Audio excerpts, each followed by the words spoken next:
ఈనాడు, సాక్షి, ఆంధ్రజ్యోతి, వెలుగు, నమస్తే తెలంగాణ, ఈ పేపర్ వాళ్ళు ఎవరు రాలే మన దగ్గరికి. ఇప్పుడు ఈ పేపర్ వాళ్ళు ఎవ్వరు ఇప్పుడు మన దగ్గర రాలే. ఎందుకు రాలే? ఆ పేపర్లు మనవి కావు కాబట్టి. అవి మన కులపోళ్ళే కావవి, మన సోదరులే కావవి, మన మాలమాదిగల పేపర్లు కావవి. అవి పెద్ద కులపోళ్ళ పేపర్లు.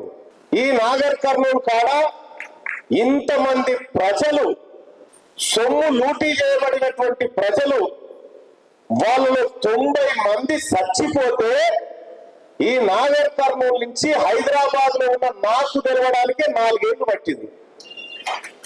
4 ఏళ్ళు పట్టింది.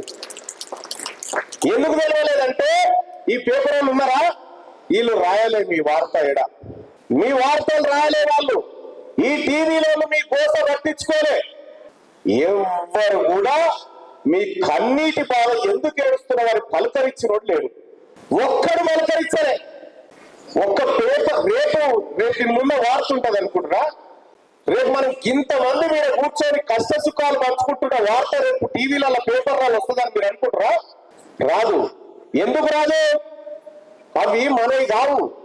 మన ఇంట్లోనే కాదు ఆ పేపర్లు, మన సూదరులే కాదు, మన గౌన్లే కాదు, మన ముద్రాజులే కాదు, మన కుర్మోలే కాదు, మన మాలమాదిగోలే అంతకంటే కాదు, మన లంబాడ బిడ్డలే లేనే లేవు.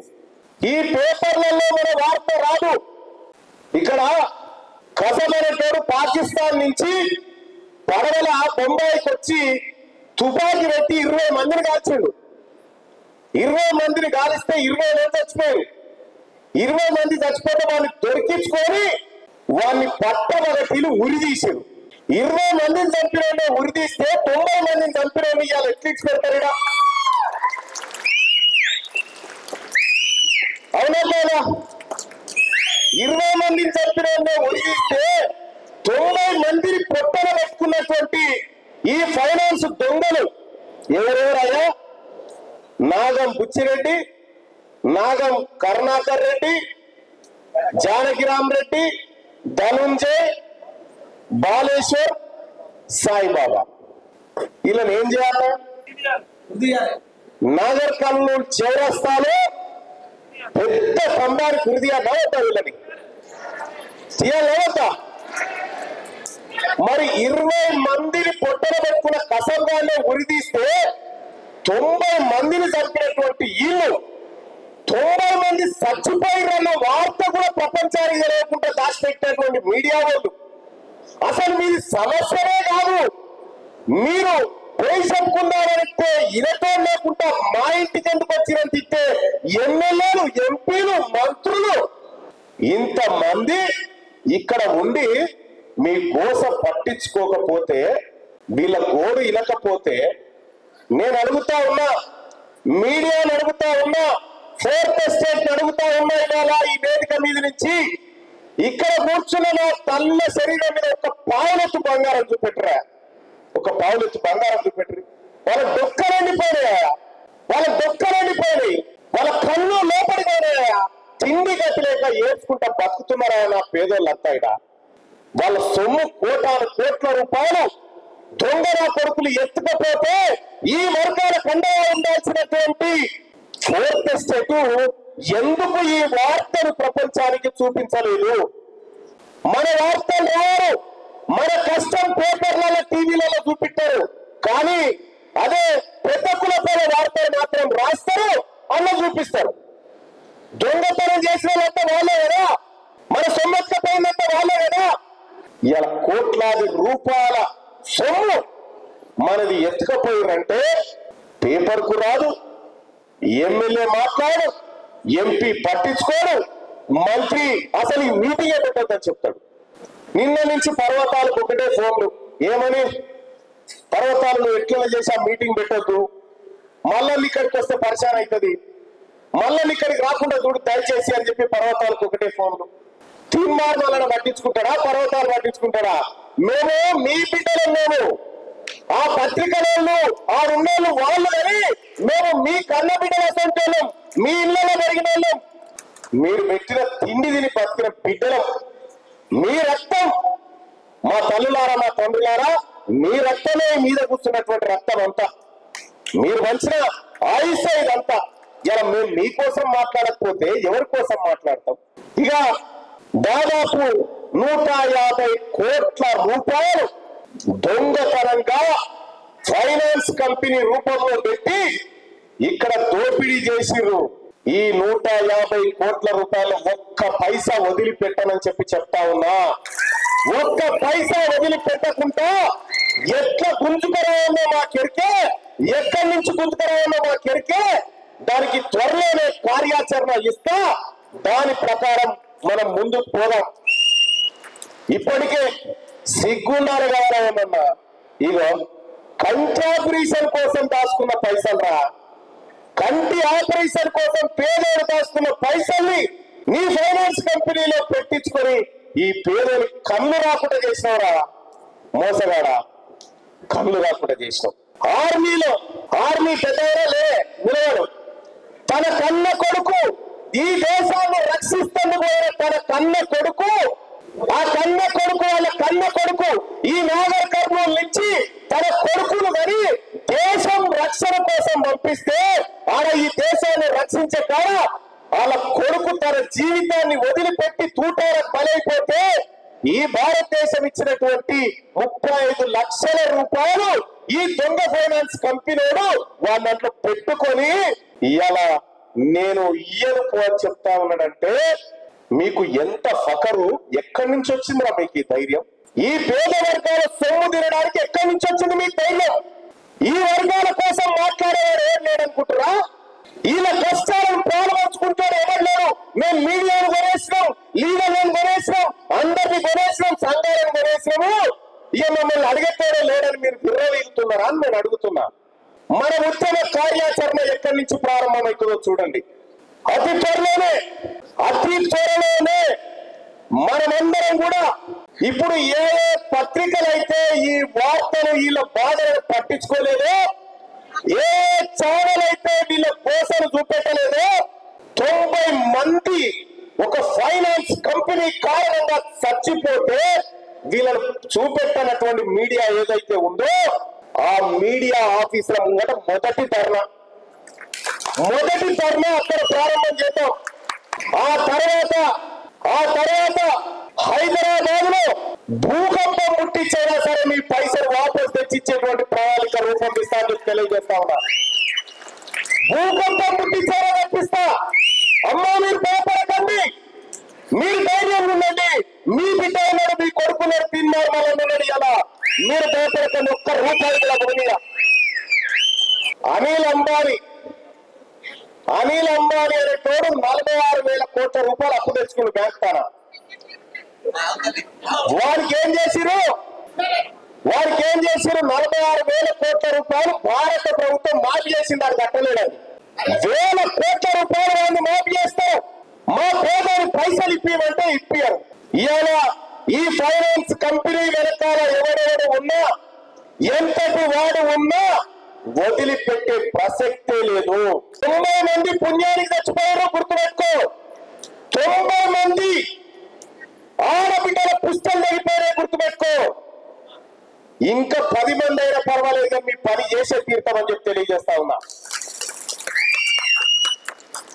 ఇవాళ మన సొమ్ము తీసుకుపోయి భూములు కొనుక్కొని ఆ భూములు 10 లక్షలు కొంటే 40 లక్షలు అయితే మీ 150 కోట్లతో వాడు 600 కోట్లు జమ చేసుకున్నాడు. 600 కోట్లు.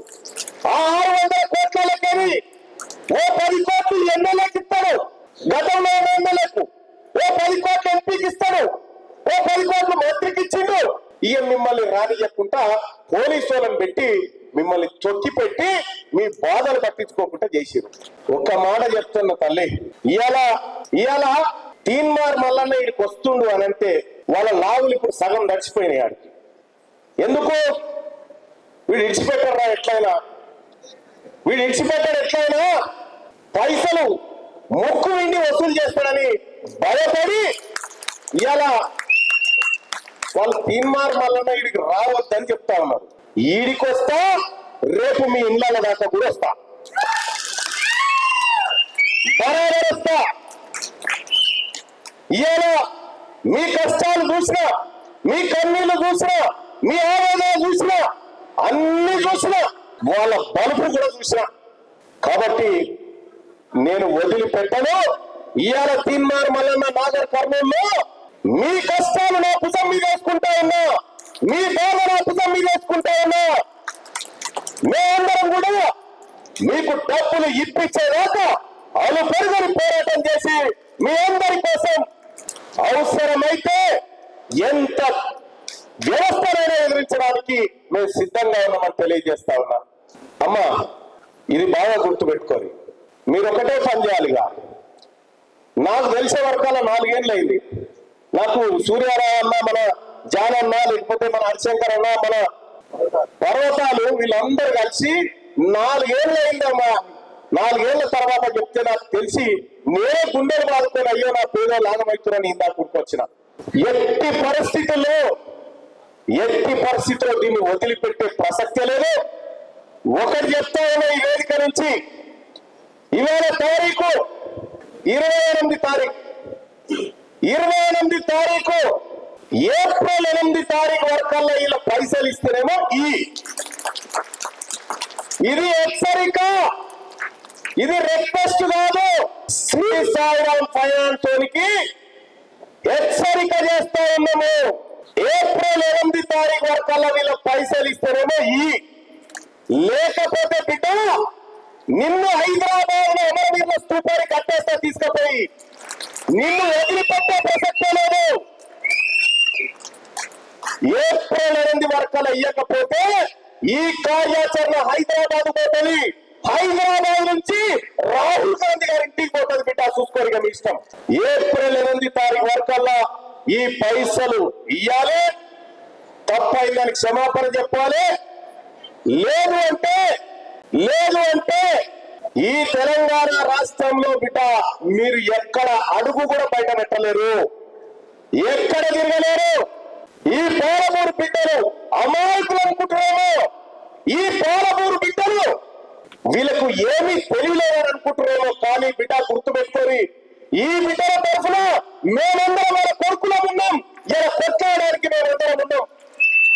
ఇలా మీరు ఈ ఒక్క సేటే కాదు, వీళ్ళే కాదు, ఈ నాగం బుచ్చిరెడ్డి, నాగం కరుణాకర్ రెడ్డి, జానకిరామ్ రెడ్డి, ధనంజయ్, బాలీశ్వరు, సాయిబాబా వీళ్ళే కాదు, ఈ మొత్తం ఉమ్మడి మహబూబ్ నగర్ జిల్లాలో ఇది 15వ ముఠ. ఇంకో 14 ముఠలు ఉన్నాయి. ఇంకో 14 ముఠలు ఇక్కడే వేరే ఊర్ల కాడ పైసలు వసూలు చేస్తారు. ఇప్పటికి కూడా వసూలు చేస్తారు.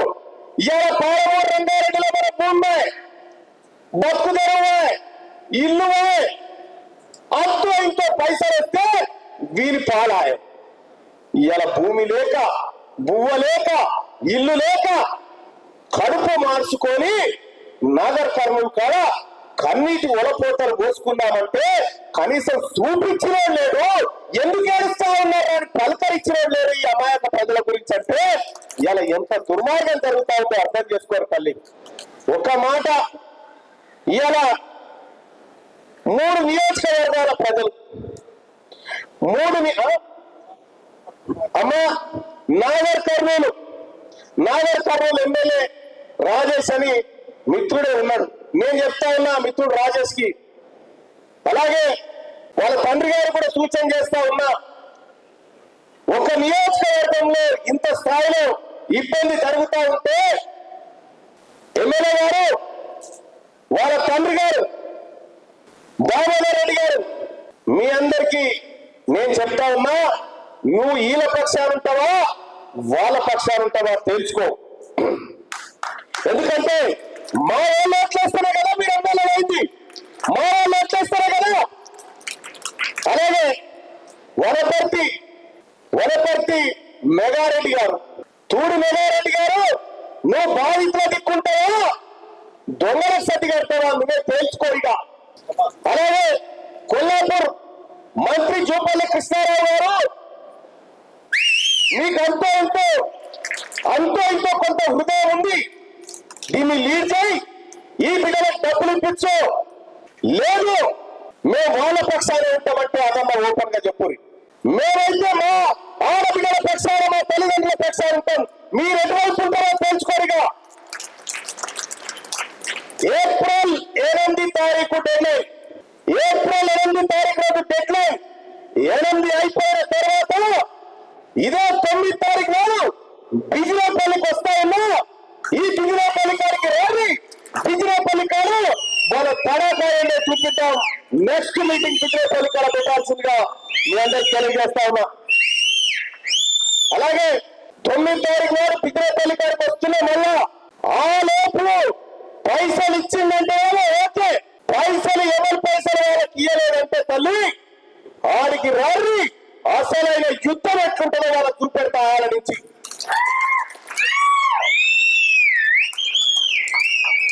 ఈ కొల్లాపూర్ ఎమ్మెల్యే గారు, వనపర్తి ఎమ్మెల్యే గారు, నాగర్ కర్నూలు ఎమ్మెల్యే గారు వాస్తవానికి వీళ్ళు మన కురపోలు కాదు. వీళ్ళు మనోళ్ళు కానే కాదు.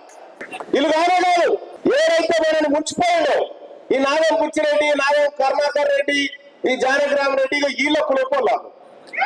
అవునా? వీళ్ళు మనోళ్ళు కానే కాదు. వీళ్ళు మనం వేసినటువంటి ఓట్లతో ఎమ్మెల్యే లేదు. ఎమ్మెల్యే అంటే ఏంటి? ప్రజలకు జీతవాళ్ళు.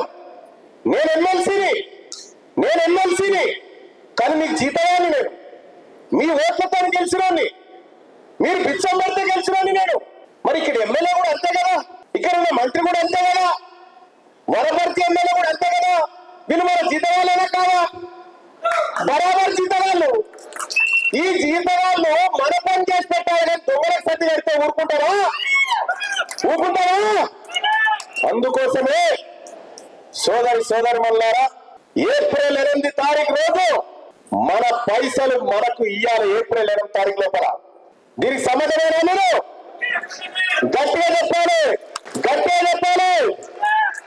ఏప్రిల్ 8 తారీఖు ఓకేనా? 2 సార్లు చెప్పుని. ఏప్రిల్ 8 తారీఖు వరకు ఆ పైసలు మాకు ఇవ్వాలి. ఏప్రిల్ 8 తారీఖు వరకు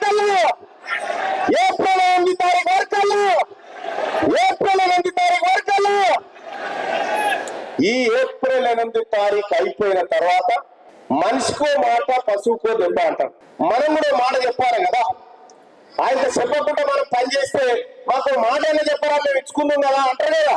అందుకే ఏప్రిల్ 8 తారీఖు అంటే 10 రోజులు. ఇంకా ఈ 10 రోజుల వరకల్లా వీళ్ళ పైసలు వీళ్ళకి ఇస్తే మనకేం బాధలేదు. ఇయ్యకపోతే వాళ్ళకి అసలైన బాధ శురు అవుతుంది. ఓకే కదా? ఇగో ఈ మాట చెప్పి నేను పర్వతాలు లేవు. ఒకసారి లేవు. నా తరఫున పర్వతాలు ఉంటాడు. నా తరఫున సతీష్ మావాడు. ఇగో నువ్వరాయా, ఇగో నా తమ్ముడు సతీష్ నా తరఫున ఉంటాడు. పర్వతాలు ఉంటాడు. మీరు ఎప్పుడైనా ఒకవేళ వీళ్ళు కూడా వాళ్ళకి లొంగిపోతే కూడా నాకు చెప్పుర్రి.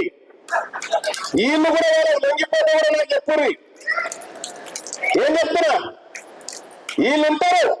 ఎప్పటికప్పుడు ఏం జరుగుతుందో మీకు చెప్తూనే ఉంటారు, చేస్తూనే ఉంటారు. అయితే అమ్మా, ఏప్రిల్ 8 తారీఖు తర్వాత తీన్మార్ మల్లన్న చేయబోయే యుద్ధం ఎట్లుంటుందో మీరు చూడరు. అప్పుడు ఎట్లుంటుందో చూపిస్తా. వీళ్ళకు గట్టి మెదడు తలవలే. ఇన్నేళ్ల శాంతి నేను వచ్చినా కదా, నేను చూసుకుంటా కదా. ఎట్లుంటో చూపిస్తా దెబ్బ. ఏప్రిల్ 8 తారీఖు దాటితే మీరు కొత్త కుండలు తెచ్చిపెట్టుకోరు. ఇక అది దాటితే మీ పని చేసుడే, మిమ్మల్ని ప్రజాక్షేత్రంలో నిలబెట్టుడే. దానికోసం కార్యాచరణ ఉంటది. అమ్మా, మీరు బాధపడకండి తల్లి. మీ పైసలు అలా పైసలు కూడా పోనీయో, ఎట్లా రావాలో అట్లా తెప్పిస్తా. మీ పైసలు మీ కాళ్ళ కాడ తెప్పించేటువంటి ప్రయత్నం నేను చేస్తా అని చెప్పి తెలియజేసుకుంటూ, అమ్మా మరి నేను చెప్పిన మాట నిమ్మరమేనా? చెప్పిన మాట నిమ్మలమైతే ఈ 10 రోజుల పాటు వాళ్ళకి టైం ఇస్తున్నా. అయిపోయిన తర్వాత మళ్ళా బిజినేపల్లి కాడ మనం కలుస్తున్నాము. బిజినేపల్లి కాడ నుంచి ఏం చేయబోతున్నామో అసలైన బాంబు ఆడ వేలుస్తాం. 8 తారీఖు ఏప్రిల్ 8 తారీఖు రోజు మనం బిజినేపల్లి కాడ కలుస్తాం. మీరు పర్వతాలు గారు బిజినేపల్లి కాడికి నెక్స్ట్ ఉద్యమ కార్యాచరణ తీసుకొని పోవాలా. ఇక్కడ నుంచి ఎంత దూరం? 6 కిలోమీటర్లు కదా, 10 కిలోమీటర్లు ఉంటాయి కదా. అక్కడికి ఏప్రిల్ 9 తారీఖు నాడు బిజినేపల్లి కాడ కలుగుతామేమో. 1 రూపాయి